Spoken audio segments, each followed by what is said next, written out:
Hello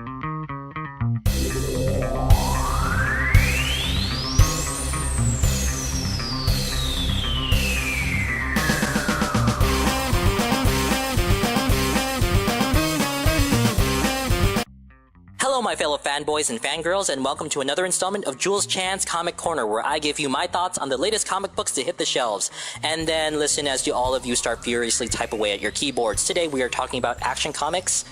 Again, yeah, for those who don't know, as part of DC's Rebirth event, the company thought it was necessary to publish each of their comics twice a month, thus making it harder for reviewers like me to keep up. And I can only imagine dozens of writers over at DC Comics are crying themselves to sleep at night. For my thoughts on the previous issue of Action Comics, please check out my previous video, and remember to comment, like, and subscribe, and to follow more of my work on theouterhaven.net. Now, on to Action Comics, issue 961! Almost there to 1,000 issues, you guys! Now, admittedly, when I first read this issue, I thought it was amazing, but after rereading it and reevaluating my thoughts, I found several problems. The comic felt like it needed to play keep away with the story. Now let's talk about the story, and we'll talk about what's good first before we move on to what's bad. There was still a level of enjoyment and a lot of standout moments. For example, Wonder Woman and Superman fighting off Doomsday for a bit, and Clark not needing to worry about holding back since he's far away from the city. That in particular was significant, since most people tend to forget that it is a well-known tactic for Superman to go outside of the city, take the fight somewhere else so that way other people don't get hurt, and then cut loose. Or it used to be a well-known tactic. Thanks, Man of Steel and Brevious, now go away. However, the fight doesn't feel all that intense, at least during the second half of the fight. When Wonder Woman, Lois, and John were around, there was major tension at the time. During the first half of the fight, Doomsday could have possibly hurt them, and I was actually really concerned for John since Doomsday was targeting him. Although I find it rather questionable that Lois and John decided to stay instead of, run. Really, Lois, that's some bad parenting right there. It just felt like the writer needed them to stay so we could have one more emotional moment between Clark and his family, even though we already had that last issue. We really didn't need this scene, as sweet as it was, and I'll talk about that more in a bit. Again, the action was pretty good. One moment in particular that really stood out to me was when Doomsday took Diana's lasso of truth, wrapped it around Clark's neck, and tried to strangle him with it. I really got scared there for a moment, and I actually thought Doomsday was gonna decapitate him with a lasso. It's something I don't think we've ever seen before. But of course, Superman is saved by his son John, who gives Doomsday a big ol' blast of heat vision. The comic does at least try to do something new with the action, which is something I can give it praise for. Although, while there were some good aspects to this comic, there were also some bad. Action can only get you so far in a comic, people, but the real substance to any story is going to be the story itself. The downside is that the story was getting somewhere near the end, but then it stopped and just made me frustrated. Near the end, the cloaked figure guy finally does something other than commentate on the battle. He sends some henchmen to go and try and subdue Doomsday and help Superman, which really bothered me when the comic just ended right then and there. We could have gotten some insight as to who this guy is, and why is he watching Superman or something, but nope, the comic just had to end right then and there. Also, the story wasted its time during the start by focusing on Lex Luthor and New 52 Clark Kent, just to remind us that they exist.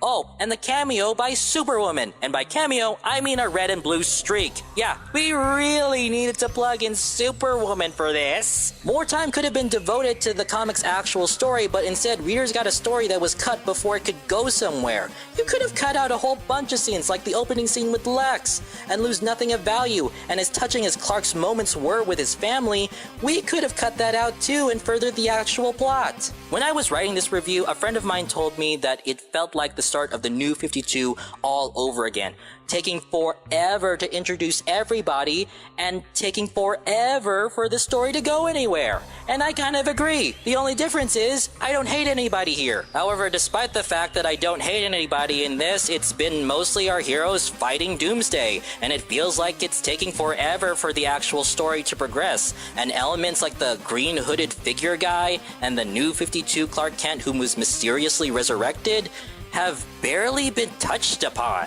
I really wouldn't call the story in on itself terrible. There are a lot of good ideas here. It's just that it's frustrating that it's taking forever to get anywhere, and it's being hindered by this whole publishing twice a month thing. Ugh. Let's move on to characters, although there isn't really that much in way of character development here, or anything else that we haven't already seen. There is a scene where Lex sadly comments on the destruction of Metropolis, the city that he helped build, but in all honesty, it's very brief and hardly worth noting. It does paint him in a bit of a sympathetic light, but knowing Lex, it's more about crying over a project that he invested from a business person's perspective, not so much that he cares about the city. And even if he does care about the city, Lex and sympathy are rarely in the same sentence. And while I did say the emotional moments between Clark and his family were not needed since we had them last issue, I did like the scene where Clark kissed Lois, told John not to worry that he'll be okay, and then flew back into battle while shedding a tear. That was pretty powerful, I can't deny that at all. It's really something that does hit you in the feels. It illustrates the pain and heartbreak he's feeling of having to leave his family to go fight a dangerous threat. A dangerous threat that could most likely kill him. However, I still maintain that you could have cut this scene out in order to make room for more story for this issue, and actually just put this scene at the end of last issue. I kinda wondered that, and this would definitely remove the feeling of repetition. Cue all the Man of Steel and BVS fanboys calling me an emotionless critic who looks at everything dispassionately and telling me how, "You don't understand, dude, plot does not matter so long as you get swelled up in emotions and feelings." Despite the fact that I already admitted that I liked these scenes and just said that, we could just put them somewhere else instead of here and actually made room for more story stuff. And also, don't forget that despite anything that you may feel, story structure is the heart, lungs, and brain of any piece of work. The art is still good, still very strong. It had a few problems, but nothing too major. The action is illustrated in a way that is paced very well for the most part. We see the fight scene in a very detailed way in a few shots. We see the wind-up, and then the pitch, and then the impact to each action. For example, Doomsday picks up Wonder Woman's sword, he throws it, we see it going right for John, and then it gets intercepted by Diana. More action scenes need to be paced like this. Most of the time, they tend to be one powerful pose after another, and it's boring. When you see action scenes put out in better detail and see everything connect, it's much more visually interesting. Again, overall, I want to stress that the comic is still okay, but it could have been so much better.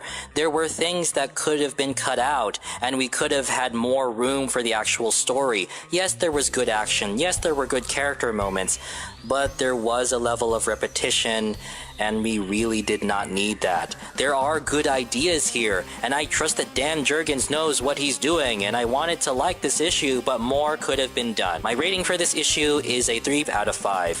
But that could just be me. Perhaps others may not see it the same way I do, and I could really see somebody enjoying this comic. Alright, that's all the time I have. Please like, comment, and subscribe. Let me know what you thought about the comic in the comments below. Please remember to follow me on Twitter, Facebook, and please support my work via Patreon, especially if you want to see more of this.